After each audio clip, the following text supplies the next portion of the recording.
Okay. I'm posting a video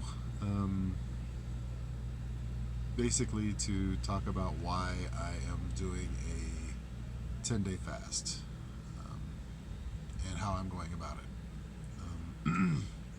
Right now, as of this very minute, it's 9:36 a.m. on Tuesday, July 9th, 2019. The last time I ate was Sunday night at about 9 p.m. So right now it's about 36 hours since I've eaten, which is like probably the longest I've ever not eaten in my life, even when I was sick. I think I've eaten at least something every day, or consumed like Sprite, some sort of a sugar beverage. So in my last video, I posted it several years ago. It's the only video I've ever posted. I was talking about doing a weight loss journey, and after that video, I actually gained weight, which is what happens a lot of times when we try to lose weight, right? We just do the calories in, calories out, following that protocol, and the problem is that doesn't address anything like hunger. And you know as well as I do that you can use willpower and avoid food in the short term, but eventually you eat. And usually when you've restricted it, you end up binge eating. And that's the downfall of like trying to do a standard diet, like trying to just restrict food intake without, and exercising more without following different protocols. I got up to 374, which is the heaviest I've ever weighed. And then watching videos on YouTube and reading on the internet, obviously. I started into the ketogenic diet. That's basically a high-fat diet, very low carbs. Following that diet, yesterday I was 275, so I've lost 99 pounds in a little over a year, which I know some people have done that diet and lost more, but I've had some periods where I went out of the ketogenic diet. I took what I called carb-brave vacations, but it ended up being more difficult doing it that way. I think it would be, in the future I'm just going to stay in a ketogenic mode, I think, most of the time, because when you start eating carbs again, it starts to, your cravings come back, and then your appetite comes back, and I gained 30 pounds twice on a carb vacation before I managed to get back into ketosis. So lately I've been doing the OMAD, which is like one meal a day. So I was essentially on a 22 or 23 hour fast, and then you got all my calories in a 1 or 2 hour window at night. I found that not too difficult. It was challenging at the very start, but within a few days I think I adapted, and now I don't find it challenging at all. In fact, some days I found it very easy to, I had very little hunger, so I could have gone another day. I just didn't because, I don't know, you get into the psychological habit of eating. But my hunger was low enough that I could easily have gone into the next day in my fast. So, I decided to watch some videos on fasting, and I've read some studies that show that there's tremendous benefits to fasting.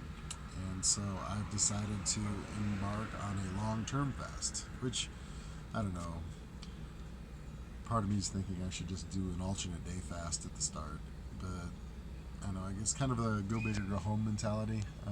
So what I'm doing right now is 36 hours fasted. I'm going to go 10 days if I can. And from what I've read and watched on YouTube, it seems like it's easier the longer the fast goes. I also think that fasting is easier if you're already in ketosis.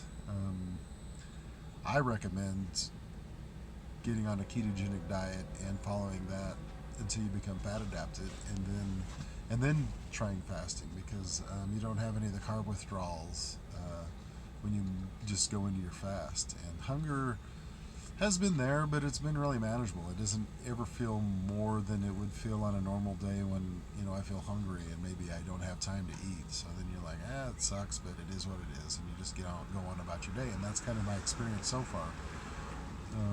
From what I've read, after day 3, hunger goes down. So I guess we'll see. I mean, I'm going to post more videos. So like I said, last night I was 275. So I'm interested to see what my weight does. I am drinking tea. No calories, but I am drinking tea, and I'm adding electrolytes. Or I'm taking electrolyte tablets. So that's my. I don't know if it's 100% necessary, but I'm going to do it because I don't want to get fatigued or have any of the bad side effects of fasting. That I've seen some people talk about, like loss of energy, headaches, various other ailments that I think could be handled just by taking electrolytes with your water or tea. So I don't consider tea to be a breaking of the fast simply because there's no calories, and that's, the studies I've read is really caloric intake that determines the benefits of the fast, not whether or not it's pure water or tea. I know there's purists out there that say you only drink water, and that's fine. I'm going to try it the way I'm going to try it, and we'll see what the results are, see how easy it is. The way I measure it is if drinking tea makes it more difficult or less difficult to continue the fast, then maybe I will decide not to drink it. A 10-day is I'm going to be going back to visit family in Kansas in 10 days, so that's kind of why I'm stopping it at that point, planning on it. I don't think I can not eat food while I'm visiting family. We're going to have some family things, so I'm planning on eating in that 4 days that I'm there. And then when I come back, I'm thinking about doing a more extended fast, maybe 30 days, I don't know. It really all kind of depends on how the 10 days go. So I'm going to post updates and let you know. I really have found the ketogenic diet to work for me. Honestly, fasting is a ketogenic diet. I guess once you're fat adapted, like your body's adapted to burning fat for fuel, it really doesn't know the difference between fats that you consume and fats that are inside of your body. The fat stores that you've accumulated over time. So I don't really think there's a difference metabolically to that. So, and from what I've read, you don't lose a lot of muscle once you're in a fasted state. It's really the transition to fasting that causes. And I think people that have the most difficult time are the ones that just try to restrict calories below normal, because your body's sensing calories, and so then I think your hunger is way worse. I think when you're completely fasted, evolution or just biology or whatever doesn't want you to be so distracted by hunger that you can't focus on getting food. So I think hunger is less intense when you're in a prolonged fast than it is when you're trying to just diet. So that's what I've read. I haven't experienced that directly. The last 36 hours haven't been terrible. A couple of periods were a little more intense, but nothing that got me to really waver in my decision to fast. So I'm looking forward to continuing it, and I'll post updates and then weight loss at the end. So I'm at 275. I'm interested to see how much I lose, how much of it is fat.